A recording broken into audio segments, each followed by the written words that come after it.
be sure to watch as I put together this beautiful all rose design using floral mesh as my armature. Hello everybody, this is Monty with Flowers by the Bunch. Today we are going to make an all rose arrangement. We are actually going to work with a rose variety that I've never worked with before. This is a brand new variety to Budsy, and it is called Twilight. And they say when you read the description, when you read the description of this rose, it says yellow/orange/red. I would say for me, looking at the rose, it really pulls an orangey peachy tone, and I'm sure that's because the yellows and the oranges kind of mix and pull that peachy tone. The red comes in from the outer petals. So when you look at it closely, there are some red guard petals, reddish colored guard petals.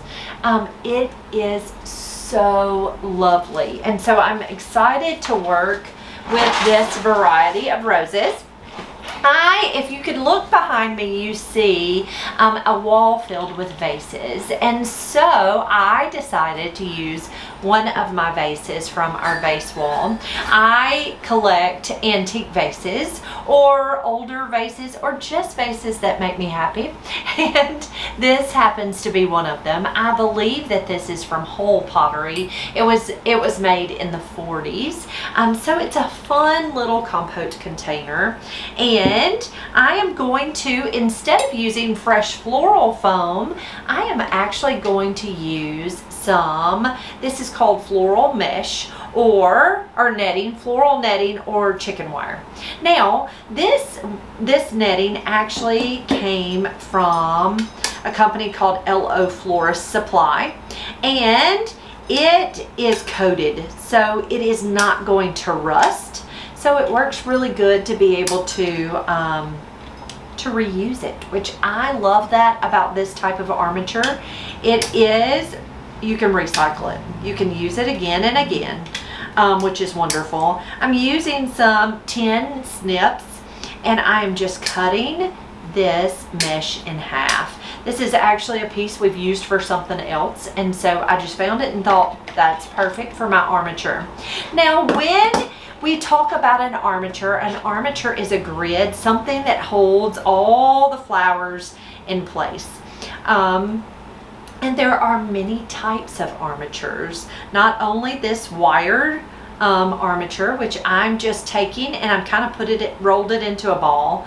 I'm taking my the ends that I cut, which will cut you, so be careful, and I'm rolling those in. And then I'm taking it and pressing it right down into this vase. Just press it right down in.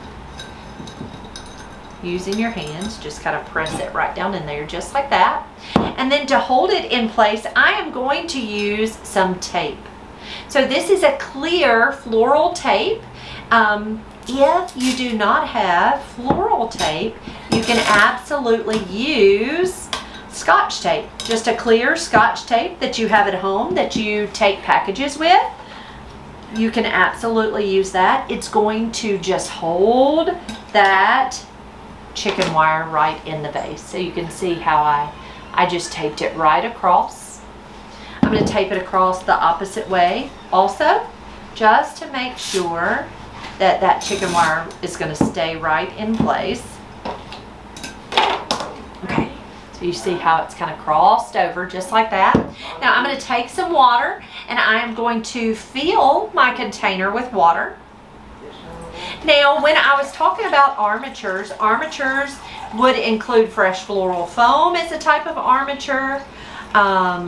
A frog, like a floral frog, is an armature. But it's just a grid that kind of holds our flowers in place. Next, what we're going to do, so I have my mechanics ready. Next, what I'm going to do is I'm going to use my floral knife. I'm going to put away my tape and my snips. I'm going to use my floral knife, and I am going to cut these roses with my floral knife. Now what I'm doing here is I'm pulling off any petals that are bumped or bruised.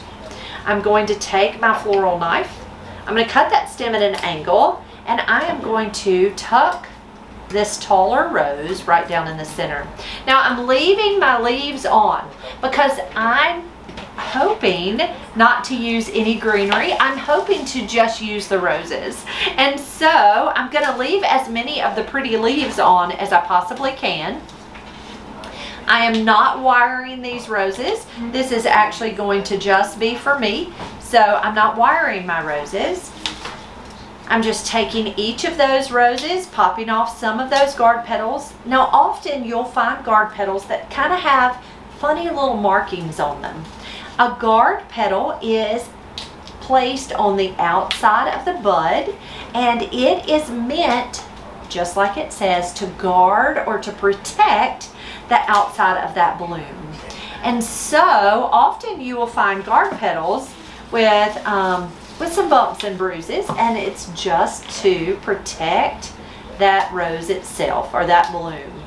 So I'm just popping off some of those guard petals. Now me personally, I like the looks of guard petals, but not everybody does. And so when you're working in a flower shop and you're sending out arrangements, often I will go ahead and pop those guard petals off, strictly because you might have somebody complain. Now I'm taking my roses and I am going around in this container, and I'm going to just fill it with these roses. These beautiful twilight roses. I think this orangey color is so perfect with this green container. That's the reason I chose the green, was because I thought the orange and the green complemented one another so well. And it makes me so happy. Isn't that funny? So I'm just removing some of those petals. It's kind of got one that's bumped on the inside. So I'm just taking it and pulling that inside petal right out. You can see in my arrangement where these leaves are covering that armature so well. They're just covering it up. Often when I design with roses, I try to leave as much greenery on my roses as possible. And the reason is, if the greenery is pretty, it didn't cost me extra to have pretty foliage. So when you are using pretty roses and they have really nice greenery on them, don't go down and strip off all of that greenery. Leave as many of those leaves on your rose as you can, because they didn't cost you extra, and it gives extra fullness in your arrangement. So I'm just popping all those petals, and I am just going all the way around in this vase with these orange roses.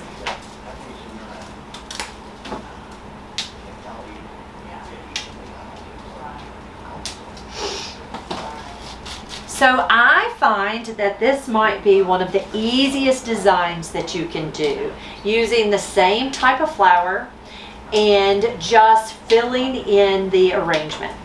And when I say the same type of flower, it doesn't have to be just a rose. It could be all carnations or all daisies. But I think that it really makes such a pretty presentation when it's all the same flower.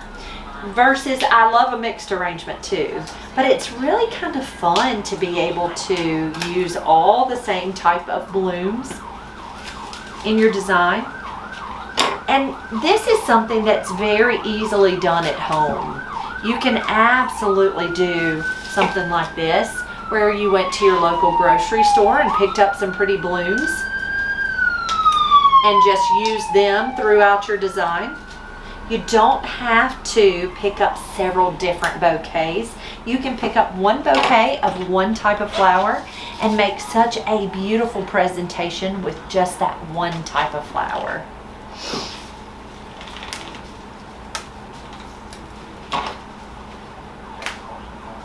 I'm using my floral knife to cut my stems. You always want to cut that stem and tuck it directly in the water immediately. So don't cut your stems and then lay them back down on the table. What happens is the stem is made to kind of scab over. Kind of like when you injure yourself, you'll begin to have a scab form on your skin. It's really kind of the same way for flowers. And what it's doing is it's wanting to reserve the water that's in that stem. So when you cut that stem, you want to immediately put it in water. You don't want to lay it down. You want to put it directly in that water so that it will drink. Look at how beautiful this design is. It is so pretty. This color is so, it almost, I mean, it just says summer to me. This pretty orangey, almost a sherbet color, an orange sherbet color. It makes me so happy. Isn't that funny? The little things in life that make you happy. I think if you did all zinnias in this arrangement, it would be so lovely too. So don't think that you have to have store-bought flowers. You can absolutely cut beautiful blooms out of your yard, and it would make such a lovely display. Limelight hydrangeas would be so pretty. That's something that I want to plant in my yard, is some beautiful limelight hydrangeas. They bloom most of the summer, and they're a pretty, just like their name, kind of a lime color. They are so pretty. So that is my goal for next summer, is to have some limelight hydrangeas planted in my front flower bed so that I can enjoy cutting those blooms. Now there is our finished design. Look how simple that came together. Literally, I just took my container. I did leave the leaves on them. So leave as many leaves on the stems as you possibly can. And then it helps to fill in that design. Look how beautiful. I think this arrangement turned out absolutely beautiful. Guys, if you have any questions about how we do things here at Flowers by the Bunch, you can always ask. We would love to answer any questions you might have. Do me a great big favor. If you enjoyed this video, please hit that thumbs up button. And if you have not subscribed to our channel, be sure to hit that subscribe button right down below. I hope you have an amazing afternoon, and we will see you soon. Thanks, guys.